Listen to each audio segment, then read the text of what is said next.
Hey guys, how's it going? Kevin Cleary here with a first impressions video for you. Today we are going to take a quick look at a knife that just came in. We have here, there you go, the Spyderco Siren. This did come from Southern Edge Knife Works, so go over there, use my discount code SHARPSTUFF, save yourself 15% off of this, and that makes this a more affordable option. It's not the cheapest knife out there. We'll talk about that a little bit as we go through, but saving 15% always helps. They do have some other cool stuff over there. I've got to say, I was on their website yesterday, and there's some stuff I'm pretty interested in. So, back to the knife in question. This is a knife that I was pretty interested in, largely because of the idea of it. Okay, so this is a knife in LC200N.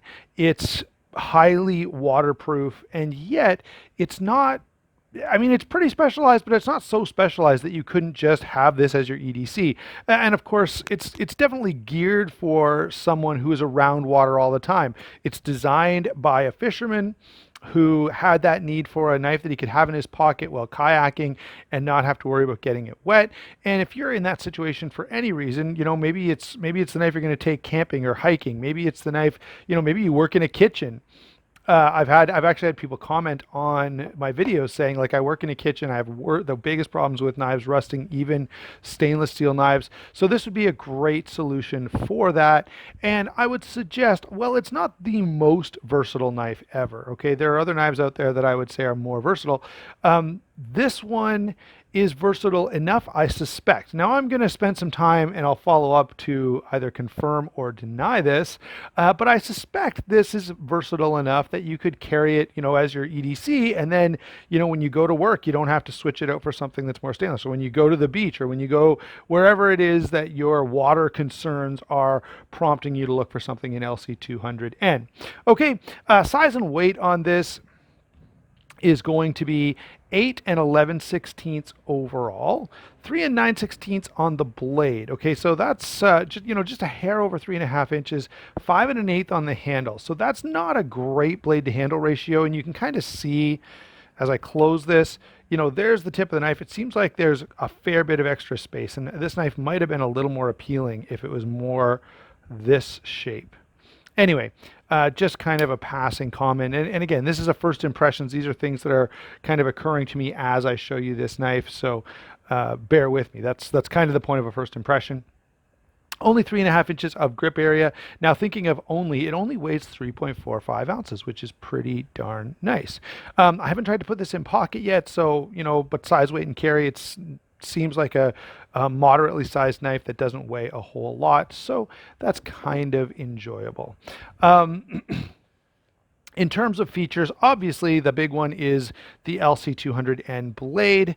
Okay, that's definitely worth talking about, and that's the thing that's going to draw a lot of people to this knife. Now, if you have no use for a rust-proof blade, if you live in the middle of the desert or you never go around water, maybe you have a you know, severe phobia of water, then there's not much reason to buy a knife like this. Okay, the thing that makes this knife stand out is the rust-proof blade steel, which is pretty stinking impressive. Then we have a full G10 handle here, really nice blue layer there that does add, I think, something to the knife. You know, this knife is definitely designed around utility. It's definitely a function over form type of design, but that splash of blue is very attractive. So got to give a little bit of credit there. The one thing I have to say is this G10 is very, very grippy. I mean, it is super aggressive texturing. And again, there's a very specific reason for that. You know, this is the knife you're using in and around water. And so, you know, it's designed so that one, even if you're, you know, soaked, you're not going to slip on this knife. The other thing is you've got that great big deep choil, again, stopping there from being any way that you're sliding up onto that blade when you're in some kind of a wet environment. So, you know, certainly fishing, but I would add if you're gutting a fish, you know, and you've got blood and stuff like that, great option. And this blade, let me say, it's a moderate blade. Okay, I would not call this a hard use type of knife, except in the sense for, you know, it's hard use in terms of it can't rust, but it's not a heavy duty, crazy large blade. So using this for skinning tasks, I think, is absolutely appropriate. Should show you the maker's mark there. I haven't really talked about that yet. I'm not going to get into a lot of detail other than to say, yeah, the maker is a fisherman, designed the knife from that perspective, and that explains a lot about the knife. All right. Popular wire clip. I haven't had this in pocket yet, so I can't tell you how it works, but that is heavy texturing, so we'll have to see how that goes.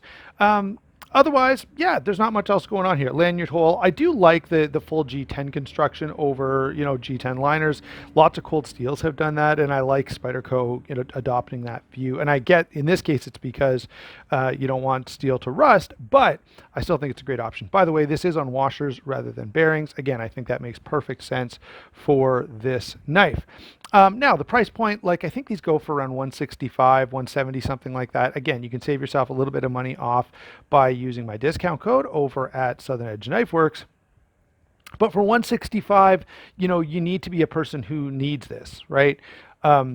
It's going to be hard, I would suggest, for the average person who doesn't feel the need to have a knife that's practically rust-proof to justify that expense. However, if you do need something specialized like that, then it makes a lot of sense. And actually, one role, and this is true of everything related to fire, but as a firefighter, I've complained before about going to a fire call and the knife in my pocket ends up getting some rust spots because it's just, you might be just sweating to death for 5 hours straight or 12 hours straight, and that has happened to me before.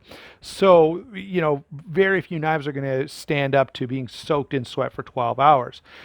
This would be a great knife to throw in bunker gear, or to know, if I'm carrying this and I get a fire call, I don't have to worry about it. And honestly, there are some knives where if I get a fire call, I'll pull my knife out of my pocket, put it on the nearest table, and then run out the door. So initial impressions, well, I've noticed a couple of things there. I went a little more in depth on my initial impressions than I normally would, but that's because this is kind of a specialized thing. And I will say I like it quite a bit. The action, I never mentioned this, but it's quite nice for a backlock. Very, very smooth, very enjoyable.